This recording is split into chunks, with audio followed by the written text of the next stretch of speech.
I didn't plan on talking about this. Honestly, a part of me still cringes when I think about it. But if I don't say it out loud, it just kind of rots inside my chest. So, here we go. This is the story of how I let an AI token scam in 2025 walk straight into my life, sit down on my couch, drink my coffee, and steal my money while I smiled at it like an idiot. And yeah, I'm still a little mad at myself. I grew up in a small town off the highway, the kind of place where the gas station cashier knows your dad's truck by sound. Friday nights were high school football, the same diner, the same refilling of the same cheap coffee. People there don't really talk about crypto or AI. They talk about mortgage rates, about the neighbor's kid getting in trouble, about whether the fishing's good this year. For a long time, I thought that was all I needed. And then somewhere between scrolling TikTok and watching YouTube in the dark at 2 a.m., I started feeling like my life was behind. Like I had missed some secret elevator everyone else was taking to the top. You know that feeling? Like the world's moving faster than you and you're stuck in slow motion at some gas station in the middle of nowhere, while everyone else is trading and building and making it in these Discord servers with neon profile pics. That was me. I started watching all these crypto channels. Early AI tokens that will 100x. Don't miss the next wave. You're still early. That phrase, "you're still early," it's basically the I love you of crypto. It makes you feel chosen, like the universe held the door for you this one time. It really started one random Tuesday night. I'd had a crap day at work. I remember the fluorescent office lights, that stale smell of reheated lunches, my boss asking for just one more revision on a report I didn't care about. I got home, dropped my keys on the kitchen table, microwaved leftover pizza, and opened my laptop. I wasn't looking for trouble. I was just tired. That's usually when trouble finds you. I was scrolling X half awake when I saw this thread.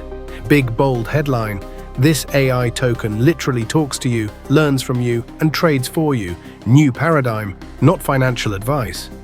Of course, there was a slick video pinned at the top.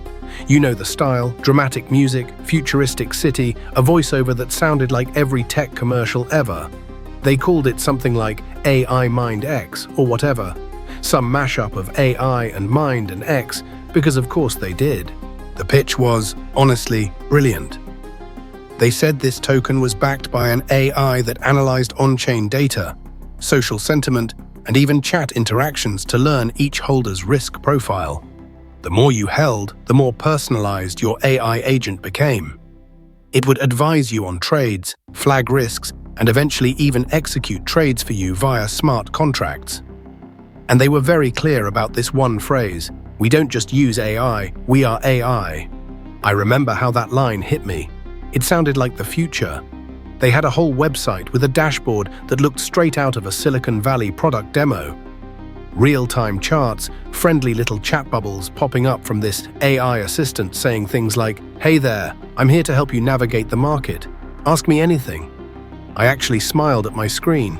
It felt human, and that's the messed up part.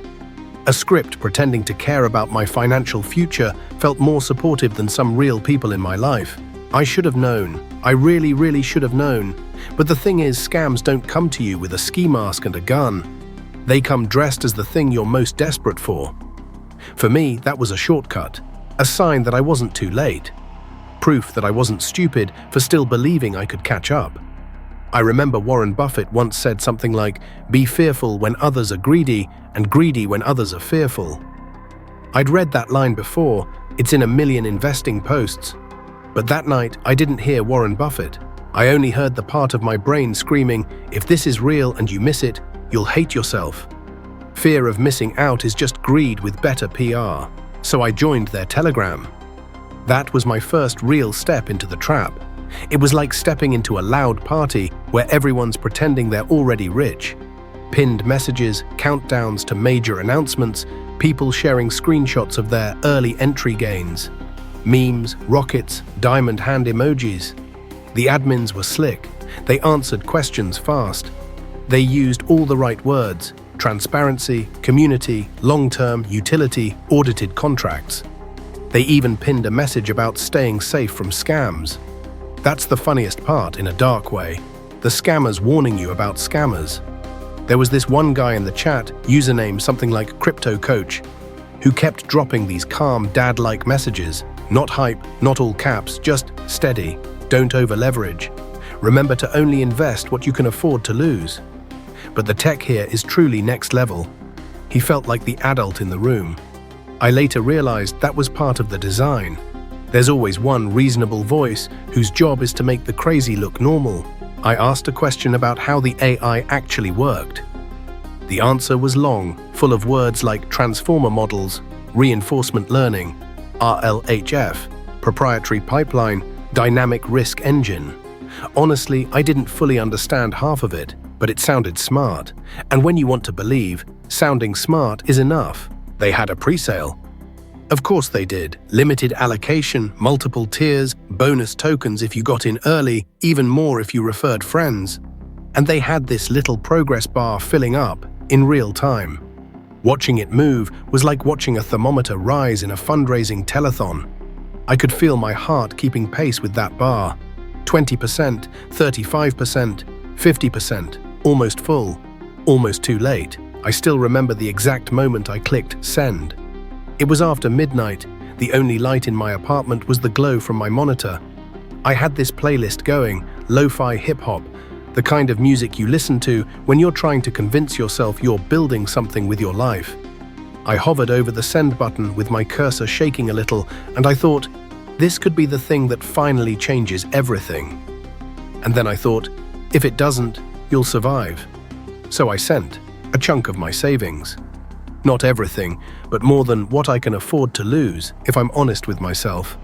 Enough that my stomach flipped as soon as the transaction hash popped up. There's this weird moment when you send money into the void of the blockchain. You watch the little spinner, the pending status, and you feel both powerful and powerless at the same time. My AI assistant on their site popped up a message right then. Great to have you on board, early pioneer. I'll be learning from you. That line haunts me. Over the next few days, the price actually went up. A lot, charts going up and to the right. Telegram was basically a 24/7 rave. People were posting, "We made it," "retirement incoming," nonsense like that. I watched my allocation grow on paper and I felt vindicated. Like maybe I wasn't just some small-town kid with a laptop. Maybe I was early, finally. I remember one morning, I stopped at this coffee shop I like off the highway before heading to work. It's nothing special. Chipped tables, old country songs playing too quiet, coffee that tastes a little burnt. But I love that place.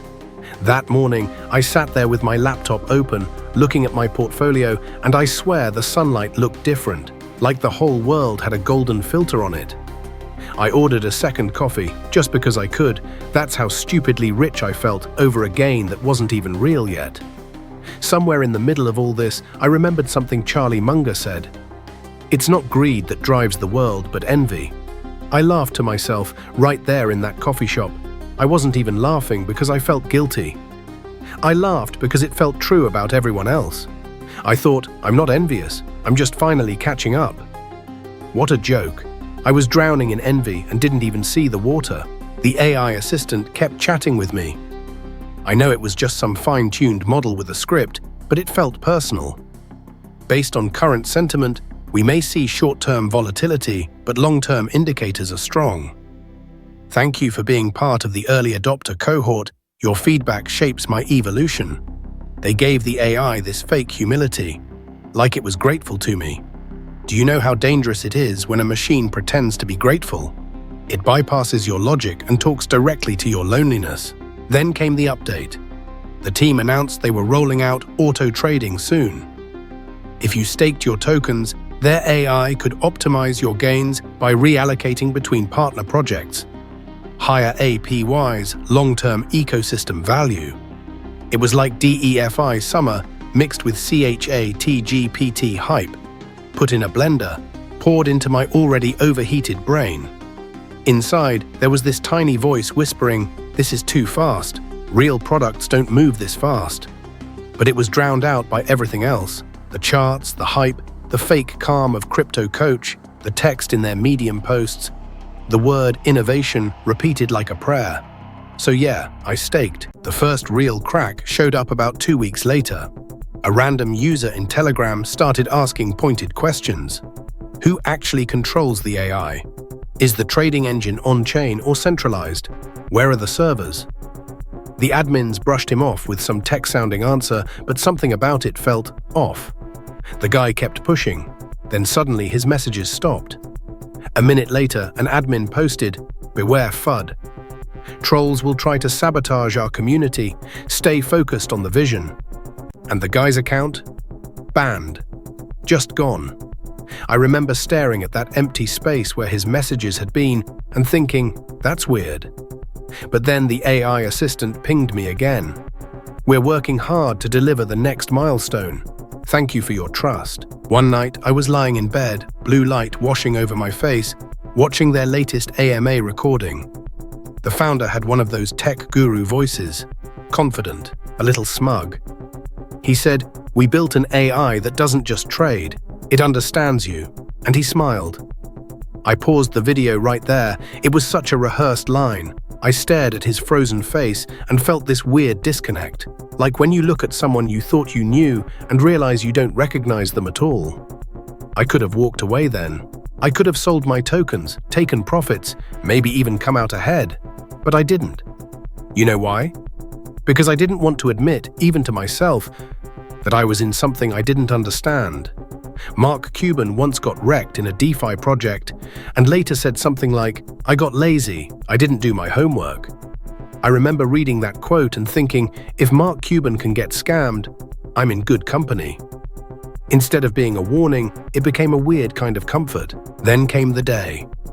The day my chest remembered how to tighten. It was a Sunday. I'd gone on a little solo drive that morning, just me, the highway, and some old rock playlist. One of those aimless drives where you're low-key trying to outrun your thoughts. I stopped at a gas station off some exit I'd never taken before, the kind with flickering lights and dusty candy bars. I filled up, grabbed a bad coffee, sat in my car and checked my phone. Telegram was chaos, all caps. Is this real? Wallet drained. What's happening? The price chart looked like a cliff, straight down. I opened the dApp. The dashboard took longer than usual to load. When it finally did, my balance showed 0. Not a glitch, not a UI bug, just 0. I still remember the way my chest tightened when I saw that balance hit 0. It was like my body needed a second to catch up to what my eyes were seeing. For a moment, there was this strange silence in my head. No thoughts, no reactions, just blank. Then, like floodgates opening, everything came in at once. You idiot, you absolute idiot. You knew this could happen. You saw the red flags. Why didn't you listen? My hands were shaking so badly, I almost dropped my phone. I scrolled through on-chain explorers, transaction hashes I couldn't fully interpret. Some wallet draining the liquidity pool, the treasury, the staking contract. It was systematic, precise, like someone hit execute on a script that had been ready for weeks.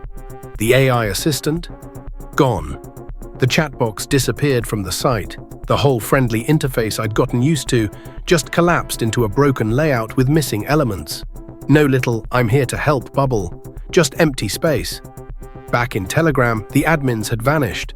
Their accounts were deleted one by one, like lights going out in a hallway. Crypto Coach was gone too. The last thing he'd posted was something like, "Stay calm, volatility is normal." Then nothing, just a void filled with panic, anger, disbelief, and that one guy spamming, "I told you all, you didn't listen." I sat there in that gas station parking lot, coffee cooling in the cup holder, watching my savings evaporate in near real time. A part of me wanted to scream, punch the steering wheel, throw my phone, but I didn't.